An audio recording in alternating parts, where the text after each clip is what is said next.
Fear is the invisible master of most lives. It doesn't scream, it whispers. It doesn't stop you, it slows you. It's the hesitation before a bold decision, the stutter before setting a boundary, the smile you force when someone disrespects you. Fear is not always panic. Sometimes it's politeness. And that's exactly what Machiavelli warned against. The silent surrender of power in the name of safety. To live like a strategist, to rule even your own mind, you must do more than face your fears. You must erase them. Systematically, coldly, permanently. This is Machiavelli's unspoken obsession. How to train your mind to become untouchable. Not fearless in theory, but neurologically rewired to respond with power where others collapse. This is not inspiration. This is neuro-conditioning. And it begins with one law. You do not conquer fear by fighting it. You erase it by conditioning yourself to need what fear avoids. Let's say you fear confrontation. Most people think the solution is to slowly practice speaking up. Machiavelli would laugh at that. Why? Because that method still treats fear as an obstacle. His method treats fear as a tool to sharpen your strategy.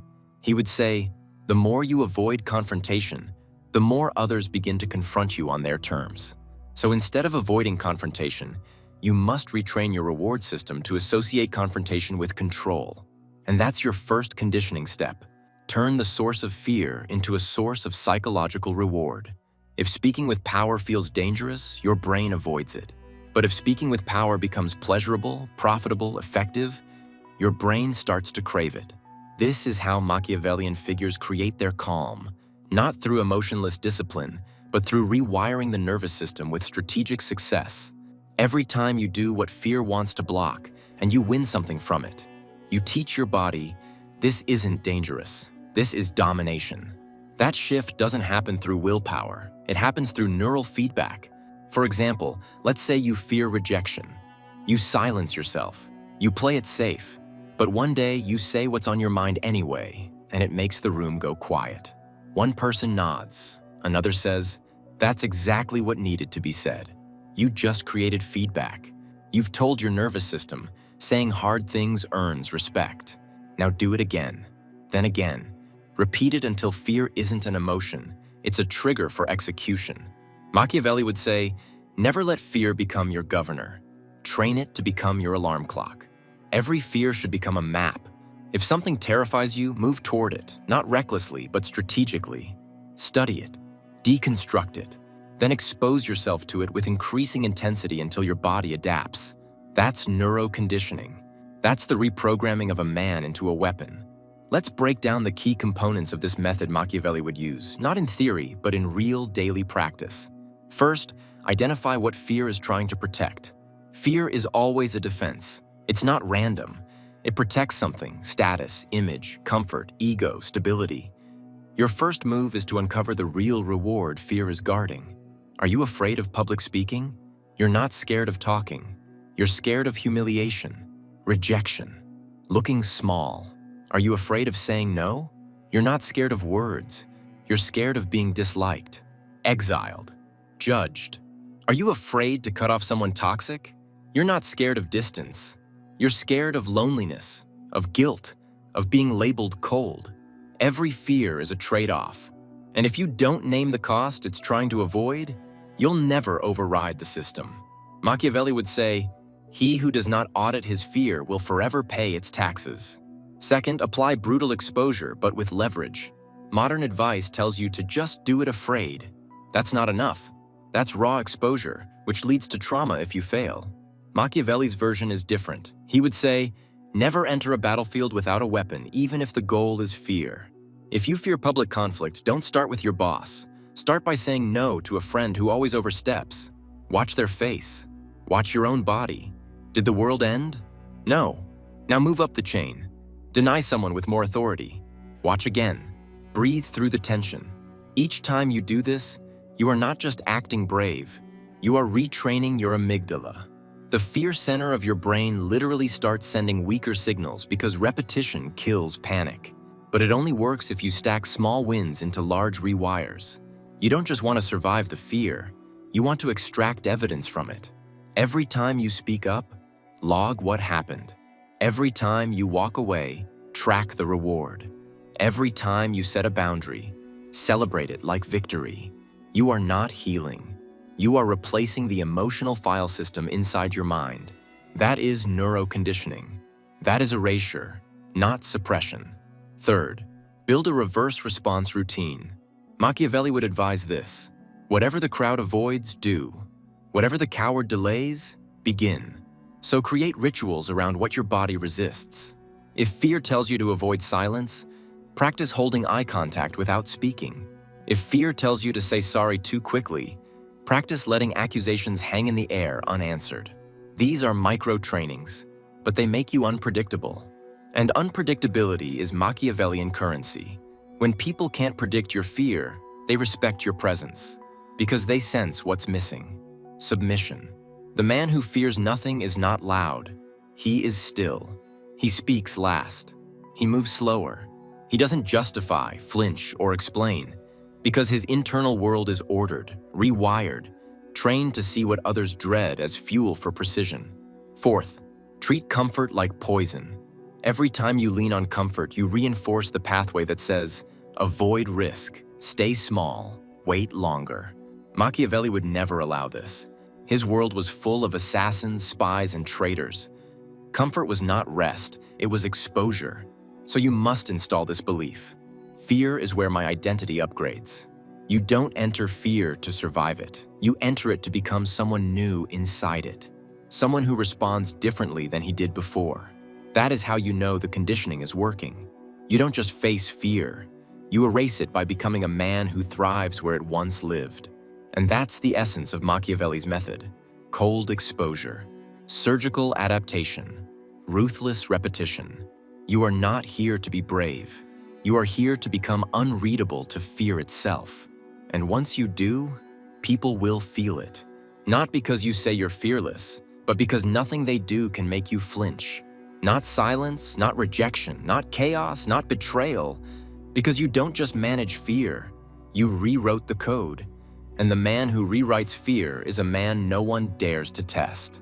The second layer of Machiavelli's neuro-conditioning method dives deeper, not into fear as emotion, but fear as leverage.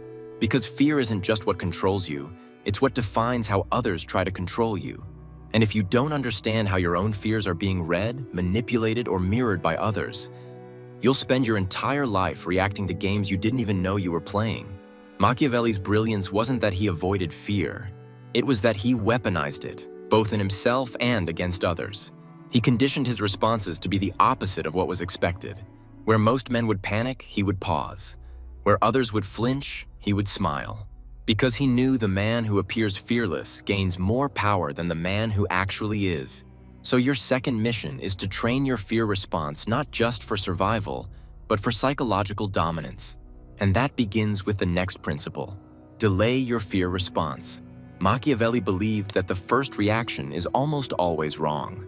Why? Because the first reaction is emotional. It's ancient, primitive, designed for safety, not strategy. It is fear disguised as urgency. So when something triggers you, criticism, disrespect, rejection, chaos, do nothing. Let the fear hit your nervous system like a wave. But don't move, don't defend, don't react. Why? Because stillness intimidates people more than speed. The moment you pause, they become uncertain. That uncertainty flips the power dynamic. You are no longer the one trying to fix or explain. You're the one calculating. Machiavelli would say, "He who speaks first bleeds first." You must become a man whose mind has been trained to digest fear in silence. That doesn't mean you suppress it. It means you give it space to transform into insight. That's the turning point. When fear shows up, you no longer run or react. You study. You begin to ask, what does this fear say about what I value too much? Who benefits if I submit to this fear? What kind of man would I become if I moved through this instead of around it? And then you move forward, not to win approval, but to break the script. This brings us to the sixth principle of Machiavellian conditioning. Break fear loops by acting against expectation. Most people live in loops. Fear hits, and they perform the same routine. Stay quiet when insulted. Apologize quickly when challenged. Explain endlessly when misunderstood. Hide when feeling insecure. These are loops. They reinforce neural pathways that keep you predictable. And what's predictable is manipulable. So here's your rule. Every time you feel fear, act in a way that breaks your pattern. Speak when you'd normally go silent. Remain still when you'd normally overreact. Disengage when you'd normally argue. Make eye contact when you'd usually avoid it. Each reversal is a psychological fracture point. It sends a signal to your brain. We don't play by old rules anymore. And over time, this builds an identity so internally secure, you become unreadable.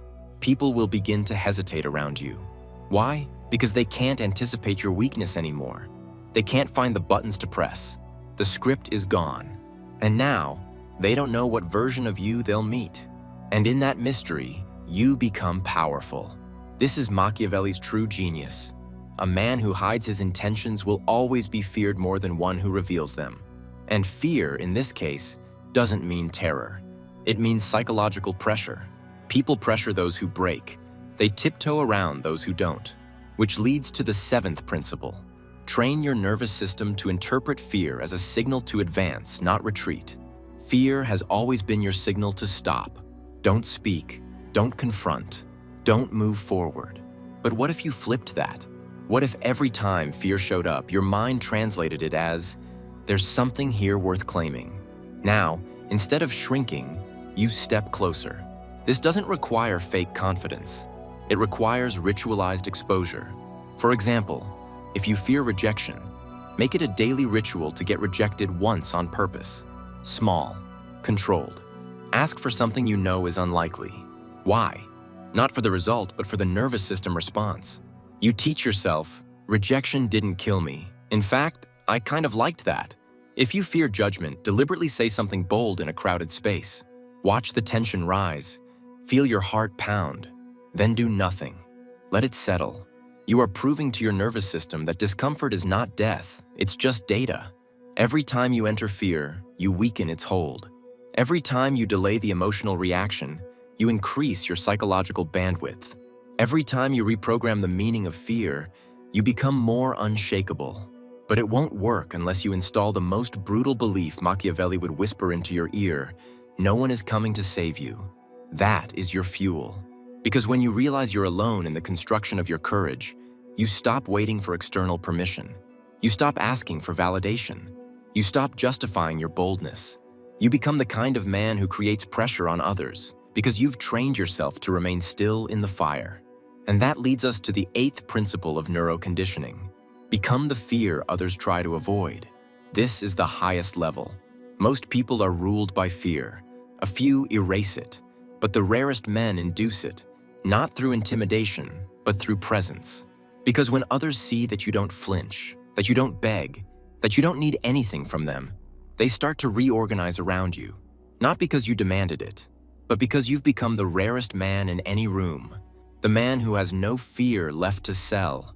You are no longer seeking comfort. You are no longer explaining weakness. You are no longer doing mental gymnastics to avoid discomfort. You've rewired the game.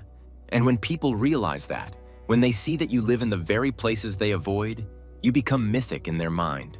They fear your absence. They fear your silence. They fear being seen by you because they know you see what they hide. That's the mark of total conditioning. You don't erase fear for peace. You erase fear for dominion.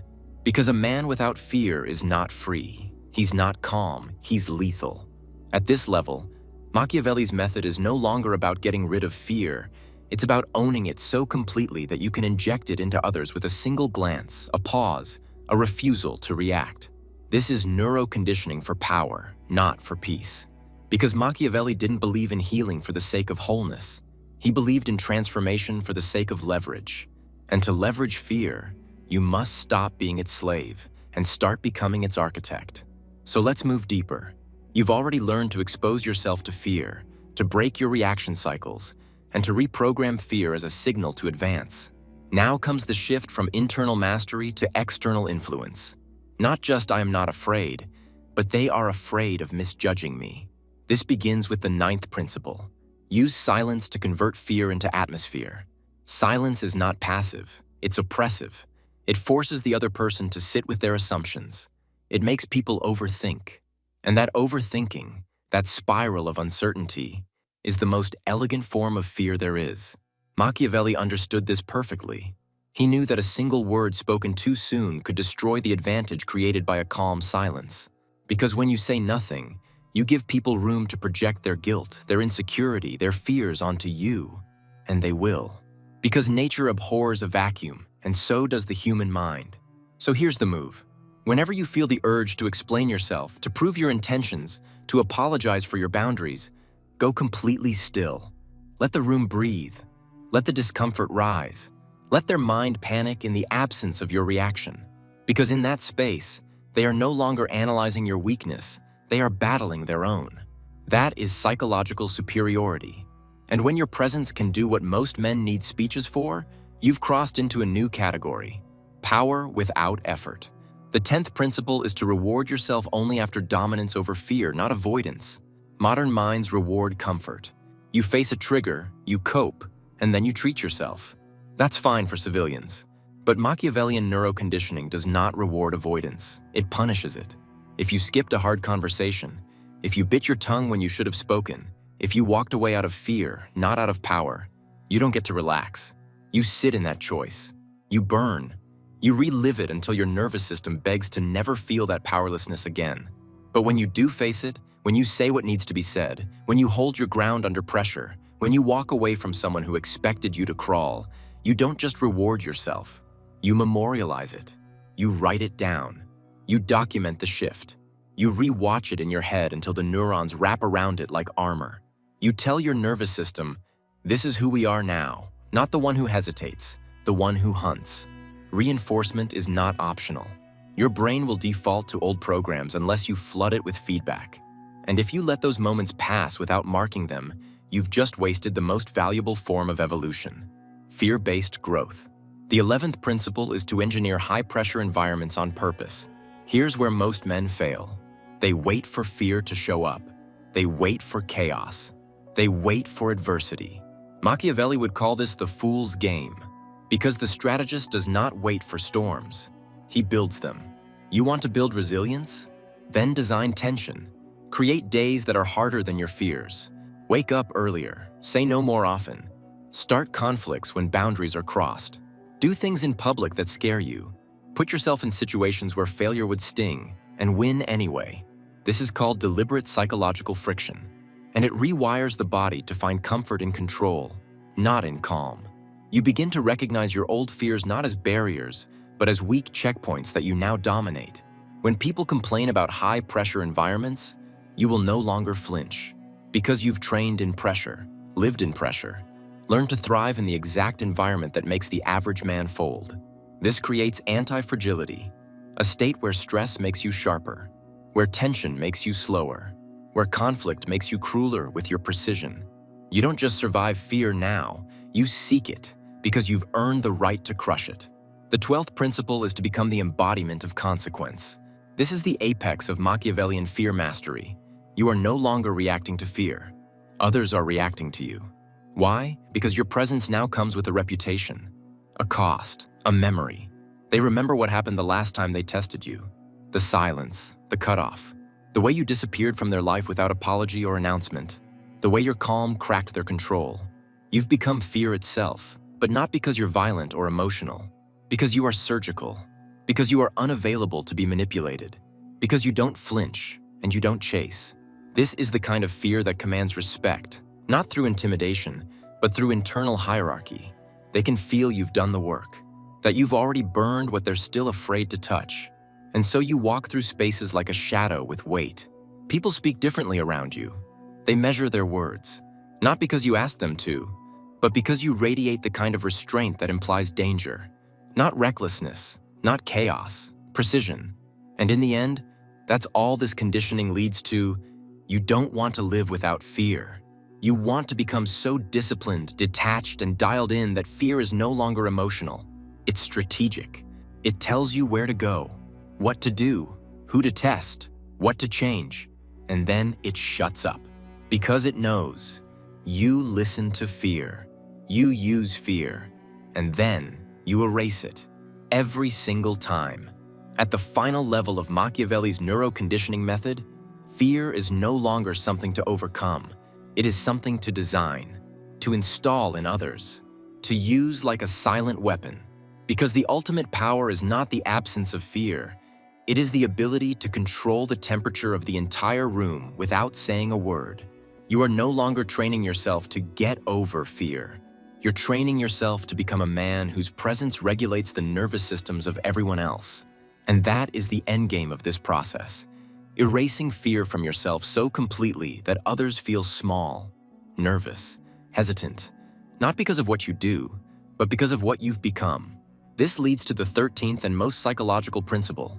Control your facial microreactions and kill the feedback loop. Your face is your enemy. Most people don't realize this, but the majority of fear-based weakness is communicated through the micro-muscles of your expression. A flicker of discomfort, a twitch of the eyes, a tight smile, a clenched jaw. All of it gets registered instantly by everyone around you. Not consciously, but instinctively.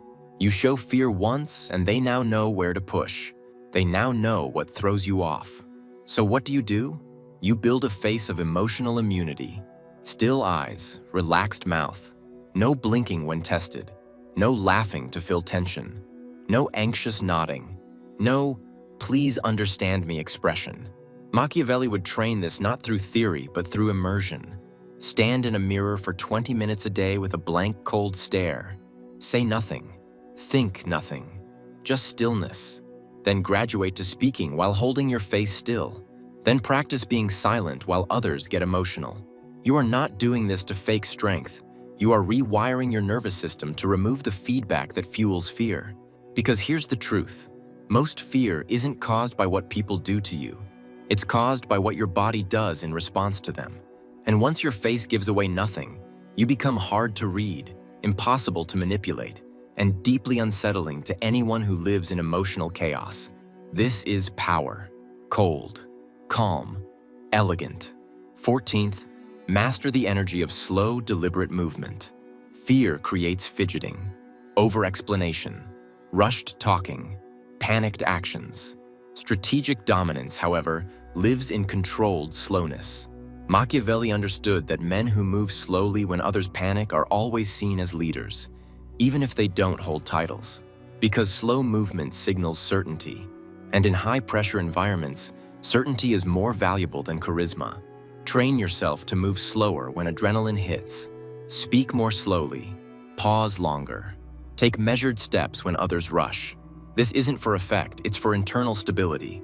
Because when your body moves with tension, your mind speeds up. But when your body slows down, your brain sharpens. Slowness under pressure is the sign of a man who does not fear consequence, because he is the consequence. 15th, never soothe others' discomfort with your words. Let them feel it. You've been conditioned since childhood to make others feel okay, to clarify, to smooth things over, to reassure people when they're awkward or uncomfortable. But Machiavellian power demands the opposite. When someone disrespects you, let them sit in their own tension. Don't explain your reaction. Don't say, it's okay. Don't fill the silence. Because here's what happens when you don't. They start reflecting. They start adjusting. They start respecting you in real time. Your lack of emotional caretaking becomes a mirror to their behavior. They feel exposed. And that discomfort is correction without confrontation. Machiavelli's favorite tactic was to create self-regulation in others through silence and presence, not punishment. Because people don't change when they're yelled at. They change when they feel the cost of misreading you. And when you master this, your absence will feel like a punishment. Your silence will feel like a warning. The 16th principle, the final layer of fear erasure, is this. Stop fighting fear in random environments. Start building spaces where you win by design. Control the setting. Control the pace. Control the rhythm. You walk into a room first. You choose the seat with the view of the door. You speak when it benefits you, not when someone demands it. You change the music, lighting, or posture in your environment to maintain mental sharpness. This isn't obsession, it's domain control. Because the man who controls his space controls his state. And once you control your state, fear cannot attach to you. It has no hooks, no entry points, no loopholes to sneak through. That's the final victory. You don't just erase fear from the inside. You erase it from your world entirely. Because you've built a fortress. Routine by routine, ritual by ritual, interaction by interaction. No randoms in your circle. No energy leaks in your day. No tasks that dull your edge. You've not just become fearless. You've become so intentional, so composed, so unreadable, that fear itself starts working for you. It sits inside others. It keeps them humble, careful, respectful. Not because you threaten them, but because your presence reminds them, this is a man who feels nothing he didn't choose to feel. And that is the Machiavellian ideal.